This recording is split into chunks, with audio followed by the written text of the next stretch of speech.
Hello everyone, welcome again to psycho. आज की class में हम फॉरेस्टर वन दरोगा की सीरीज में जो आपका 16 जुलाई 2022 को वन दरोगा का एग्जाम हुआ था उसके मॉर्निंग शिफ्ट के कुछ इंपॉर्टेंट क्वेश्चन डिस्कस करेंगे।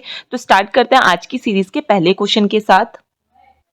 तो क्वेश्चन नंबर फर्स्ट है, which of the following is the only tiger reserve of Bihar. तो हमें बताना है बिहार का एकमात्र टाइगर रिजर्व कौन सा है। तो अगर हम इसके राइट आंसर की बात करें, ऑप्शन नंबर ए यानी कि वाल्मीकि टाइगर रिजर्व क्या है, एकमात्र ऐसा टाइगर रिजर्व है जो बिहार में स्थित है। वहीं अगर हम पलमाऊ की बात करें तो ये झारखंड में स्थित है। वहीं अगर हम दंपा की बात करें तो ये मिजोरम में स्थित है। और अगर बात करें हम सुनावेड़ा की तो ये ओडिशा में स्थित है। मूव करते हैं नेक्स्ट क्वेश्चन की तरफ।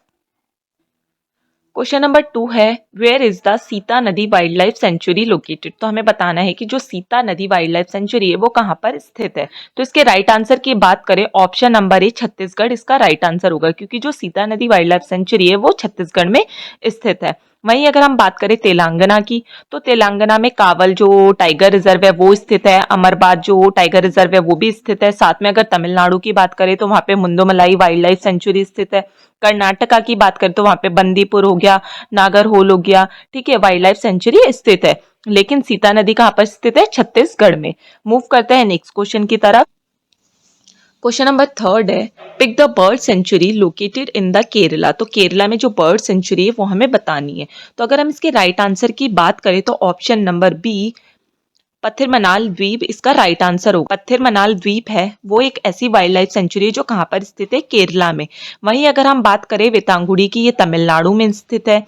वहीं अगर हम बात करें वेलोड की, तो वेलोड कहाँ पे स्थित है, तमिलनाडु में। और अगर हम बात करें सरसाई नावर की, ये उत्तर प्रदेश में स्थित है, ठीक है। लेकिन केरला में कौन से स्थित है, पथरीमनाल द्वीप। तो ऑप्शन नंबर 20 का राइट आंसर होगा। क्वेश्चन नंबर 4 है, which of the following energy source create more pollution. तो हमें बताना है निम्नलिखित में से कौन सा ऊर्जा का स्रोत अधिक प्रदूषण पैदा करता है। तो अगर हम इसके राइट आंसर की बात करें, ऑप्शन नंबर ए फॉसिल फ्यूल्स क्या है, सबसे ज्यादा पॉल्यूशन कॉज करते हैं। और ये क्या करते हैं, ग्लोबल वार्मिंग को क्रिएट करते हैं, साथ में एसिड रेन को भी क्रिएट करते हैं।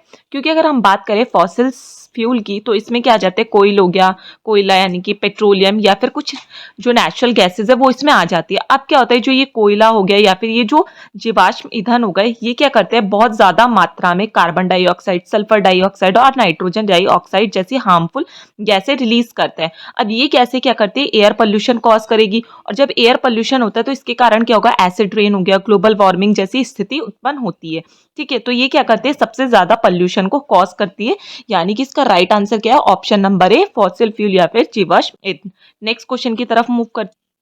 क्वेश्चन नंबर 5 है, in which of the following country the famous botanical garden Kew is located. तो हमें बताना है कि जो एक फेमस बॉटनिकल गार्डन है क्यू, वो कहाँ पर स्थित है। तो अगर हम इसके राइट आंसर की बात करें, option number D England, London में, इंग्लैंड में जो ये क्यू नामक फेमस बॉटनिकल गार्डन है ये स्थित है। अब वहीं अगर हम बात करें क्यू की, तो क्यू क्या है, एक यूनेस्को वर्ल्ड हेरिटेज साइट है जहां पर 50,000 से ज्यादा लिविंग प्लांट की प्रजातियां या उनको हाउसिंग ओवर किया जाता है। तो इसका राइट आंसर क्या है, इंग्लैंड। मूव करते हैं आज की सीरीज के नेक्स्ट क्वेश्चन की तरफ। क्वेश्चन नंबर 6 है, which of the following conservation reserve situated in the flood plain of river Brahmaputra in Assam. तो हमें बताना है कि जो असम में ब्रह्मपुत्र नदी के बाढ़ के मैदान में निम्नलिखित में से कौन सा वाइल्ड लाइफ सेंचुरी प्रेजेंट है, ठीक है। तो अगर हम इसके राइट आंसर की बात करें तो option number A Pobitora wildlife sanctuary इसका राइट आंसर होगा। वहीं अगर हम टेली वैली की बात करें तो यह अरुणाचल प्रदेश में स्थित है, ठीक है। वहीं अगर हम बात करें भीमबांध की तो ये बिहार में स्थित है। और अगर हम बात करें कोरिंगा वाइल्ड लाइफ सेंचुरी की तो ये कहाँ पर है, आंध्र प्रदेश में स्थित है। मूव करते हैं नेक्स्ट क्वेश्चन की तरफ। क्वेश्चन नंबर 7 है, javelin is a example of. तो जैवलिन किसका एग्जाम्पल है, प्लांट हार्मोन का, ठीक है। अब अगर हम बात करें जैवलिन की, तो ये क्या है, एक ऐसा प्लांट हार्मोन है जो मेनली क्या करता है, जो भी हमारा प्लांट है उसके ग्रोथ एंड डेवलपमेंट को रेगुलेट करेगा। साथ में ये क्या करता है, जो उसकी स्टेम पे या फिर उसकी वृद्धि हो रही है, उसकी लंबाई बढ़ रही है, या फिर सीड का जर्मिनेशन हो रहा है, फ्लावरिंग हो रही है, फ्रूट डेवलपमेंट हो रहा है, उन सबके लिए ही रिस्पॉन्सिबल होता है जैवलिन, ठीक है। तो जैवलिन क्या है, एक प्लांट हार्मोन है, यानी कि ऑप्शन नंबर 20 का राइट आंसर है। मूव करते हैं हम क्वेश्चन नंबर 8 की तरफ। क्वेश्चन नंबर 8 है, which Indian state signed a memorandum of understanding the International Union for Conservation of Nature India to create a red license of orchid at the state level। तो हमें बताना है कि जो orchid की लाल सूची बनाने के लिए अंतर्राष्ट्रीय प्राकृतिक संरक्षण संघ ने भारत के साथ एक समझौता साइन किया है, तो वो इंडिया के कौन से स्टेट ने किया है। अगर हम इसके राइट आंसर की बात करें तो ऑप्शन नंबर सी अरुणाचल प्रदेश इसका राइट आंसर होगा, क्योंकि अरुणाचल प्रदेश ने क्या किया कि जो आर्किड है उसकी लाल सूची को बनाने के लिए एक एमओयू साइन किया है IUCN के साथ, यानी कि अंतर्राष्ट्रीय प्राकृतिक संघ के साथ। ठीक है, अरुणाचल प्रदेश की बात करें तो अरुणाचल प्रदेश क्या है, one of the richest state है जहां पे क्या होता है आर्किड की विविधता पाई जाती है। ठीक है, इंडिया में अगर हम बात करें कि सबसे ज्यादा जो आर्किड है उसकी प्रजातियां कहाँ पे पाई जाएगी, विविधता कहाँ पे पाई जाती है, तो वो क्या है अरुणाचल प्रदेश है। इसलिए अरुणाचल प्रदेश ने क्या किया, आर्किड की लाल सूची बनाने के लिए IUCN के साथ एक संधि या फिर हम बोल सकते हैं MOU साइन किया। मूव करते हैं आज की सीरीज के नेक्स्ट क्वेश्चन की तरफ। क्वेश्चन नंबर 9 है where the Dachigam national park located. तो हमें बताना है कि जो दाचिगम राष्ट्रीय उद्यान है वो कहाँ पर स्थित है। तो इसके राइट आंसर की बात करें तो option number C Jammu Kashmir इसका राइट आंसर है। मेनली जो दाचिगम राष्ट्रीय उद्यान है वो कश्मीरी हिरन या फिर हगुल के संरक्षण के लिए फेमस है। तो इसका राइट आंसर क्या है, option number C Jammu Kashmir. Move करते हैं नेक्स्ट क्वेश्चन की तरफ। क्वेश्चन नंबर 10 है what is the infectious form of Plasmodium in human. तो हमें बताना है कि मनुष्य में जो प्लाज्मोडियम होता है उसका संक्रमण का रूप कौन सा है। तो सबसे पहले तो अगर हम प्लाज्मोडियम परजीवी की बात करें तो ये मेनली क्या होता है, मलेरिया को कॉज करने वाला प्लाज्मोडियम या फिर परजीवी है। ठीक है, यानी कि प्लाज्मोडियम परजीवी के कारण क्या होता है, मलेरिया कॉज होता है, मलेरिया डिजीज होगी। अब वहीं अगर हम बात करें जो ये मलेरिया है ये फिर जो ये प्लाज्मोडियम परजीवी फैलता है किसके थ्रू है, फीमेल एनाफिलिस मच्छर होते हैं इसके काटने के कारण ये फैलता है। अब अगर हम बात करें जब क्या करती है फीमेल एनाफिलिस, ठीक है, मादा जो इन्फेक्टेड मादा मच्छर है वो मनुष्य को काटती है या फिर बाइट करेगी, तो क्या होगा, मच्छर की जो लार ग्रंथि में स्पोरोजॉइट्स प्रेजेंट होते हैं वो किसमें चले जाते हैं, मनुष्य के ब्लड स्ट्रीम में चले जाते हैं, और वही क्या एक संक्रमण वाली स्थिति है। ठीक है, तो अगर हम इसके राइट आंसर की बात करें ऑप्शन नंबर सी स्पोरोजॉइट इसका राइट आंसर होगा, क्योंकि स्पोरोजॉइट क्या है, इन्फेक्शियस स्टेट है प्लाज्मोडियम की। क्योंकि क्या हुआ, जब संक्रमित मच्छर ने क्या क्या मनुष्य को काटा तो उस टाइम पे क्या हुआ, वो स्पोरोजॉइट लार के थ्रू कहां पर चले गए, मनुष्य के ब्लड स्ट्रीम में चले गए, और ब्लड स्ट्रीम में जाने के बाद ये क्या होता है, लिवर में पहुंच जाता है और मल्टीप्लाई करना शुरू कर देते हैं और साइन एंड सिम्टम्स को कॉज करते हैं। वहीं अगर हम बात करें पैराजॉइट्स की तो ये क्या है, प्लाज्मोडियम का संक्रमण रूप नहीं है, स्टार्टिंग फेज है।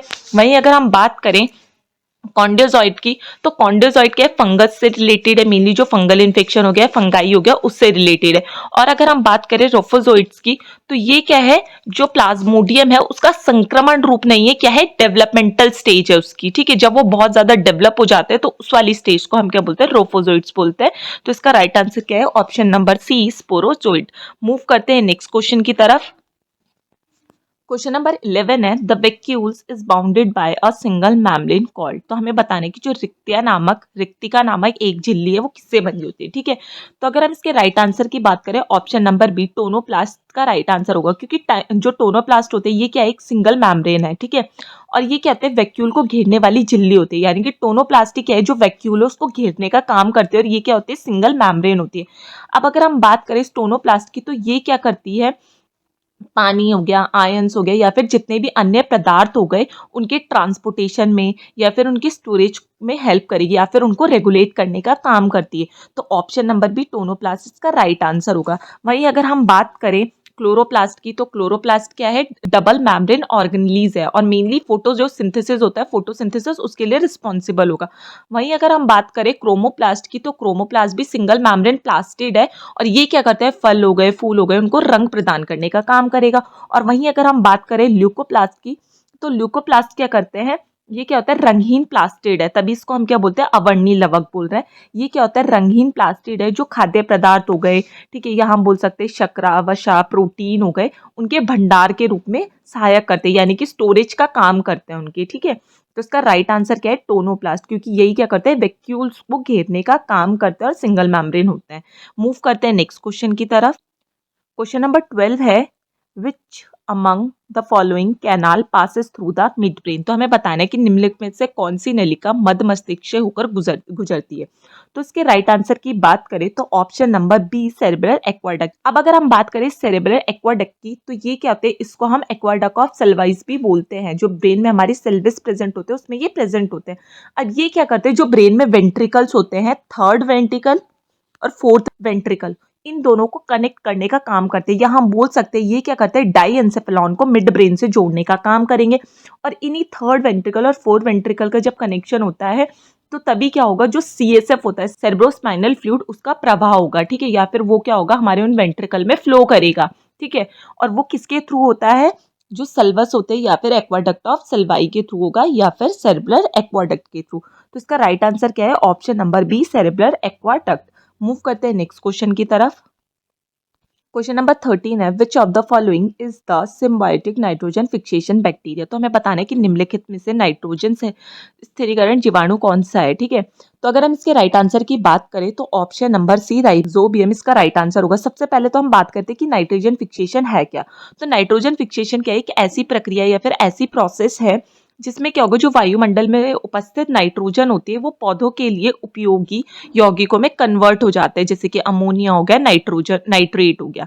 राइजोबियम की बात करें तो राइजोबियम क्या, एक सहजीवी नाइट्रोजन स्थिरीकरण जीवाणु है जो कहाँ पे प्रेजेंट हो गए, जो फली हो गई, फली वाले पौधे होते हैं उनकी जड़ों के गांठों में, नोड्यूल्स में पाया जाता है, जो पौधों को नाइट्रोजन उपलब्ध कराता है। और साथ में बदले में क्या करता है, पौधे को जो कार्बनिक पदार्थ हो गए उसको प्रदान करने का काम करता है, यानी कि जो नाइट्रोजन उपलब्ध हुआ पौधों को, साथ में उसको किस में कन्वर्ट कर रहा है, ये जो इसेंशियल यौगिक हो गए या फिर कार्बनिक पदार्थ हो गया उसमें। तो इसका राइट आंसर क्या है, ऑप्शन नंबर सी, राइजोबियम।